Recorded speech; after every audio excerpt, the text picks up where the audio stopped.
Good morning, church family, from an FUMC Frederick alum. I've been quarantining in Frederick for the last few weeks, and I've so enjoyed watching these devotionals from the very people who helped shape my own Christian faith that I thought, why not join in on the fun?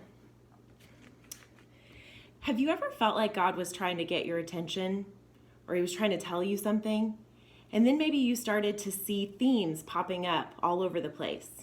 Maybe it was in a scripture that you read, or in a pastor's sermon, or maybe on a meme on social media, or how about a global pandemic? One of the themes that keeps popping up in my life is this idea of being still. In the book of Psalms, we see this in many chapters. Psalm 46:10 says, "Be still and know that I am God." In Psalm 37:7, David says, "Be still in the presence of the Lord and wait patiently for him to act." Again, in Psalm 62, verses 5 and 6, "Let all that I am wait quietly before God, for my hope is in him. He alone is my rock and my salvation, my fortress where I will not be shaken." So last week, during my daily devotional and my quiet time, I tried to put this theme, this idea, into practice. So I usually start my quiet time with the upper room. And so for those of you who aren't familiar with the upper room, it's a daily devotional guide. It starts with a couple of scripture verses to read, and then it gives the writer's interpretation of the scripture and a little short story for application. There's also a thought for the day, and it ends with a prayer. So in the last few months, I've tried to kind of expand this practice and pick just one of the verses that I read in the scripture reading that kind of stuck out to me that day. And then I write that scripture verse down and try to reflect on it a little bit further. On April 4th, the scripture was 2 Corinthians chapter 5, verses 16 through 21. I read it, and nothing really jumped out to me that day in that moment.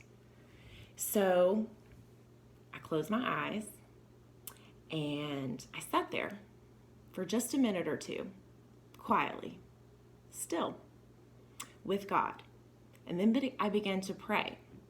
And I just said simply, "God, what do you want me to hear today? I'm listening." I opened my eyes, and when I did, I noticed on the page across from the scripture that I had read that day were some underlines that I had done from a previous reading. So I was curious and read those verses that I had underlined. And they had happened to be 2 Corinthians chapter 4, verses 16 through 18. And it said, "That is why we never give up. Though our bodies are dying, our spirits are being renewed every day. For our present troubles are small and won't last for very long. Yet they produce for us a glory that vastly outweighs and will last forever." So we don't look at the troubles that we see now. Rather, we fix our gaze on the things that cannot be seen. For the things that we see now will soon be gone, but the things that we cannot see will last forever. Wow, how incredibly relevant those words were for this time that we're in. And what a beautiful reminder at how easy it is to get bogged down in our small, narrow, human point of view, instead of fixing our gaze on the mighty power that is our God. If I hadn't paused for that moment, I wouldn't have been given this beautiful and timely reminder, and I would have missed that comfort and conversation with God.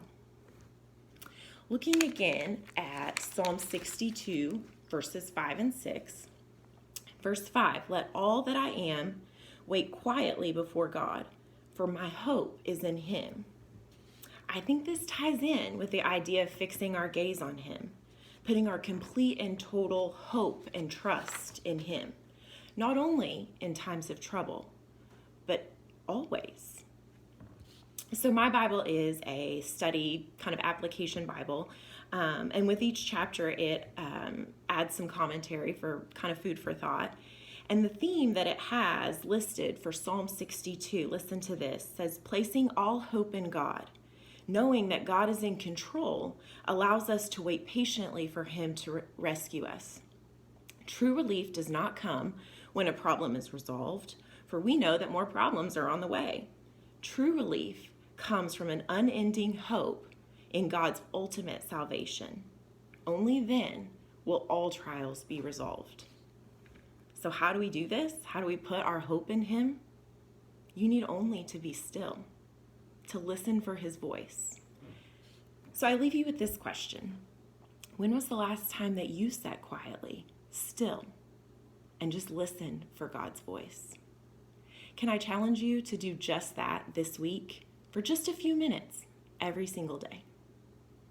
I think you'll find that he's eagerly awaiting to spend that time with you. I hope these scriptures have brought you some comfort during this time, and I hope you all have a great week.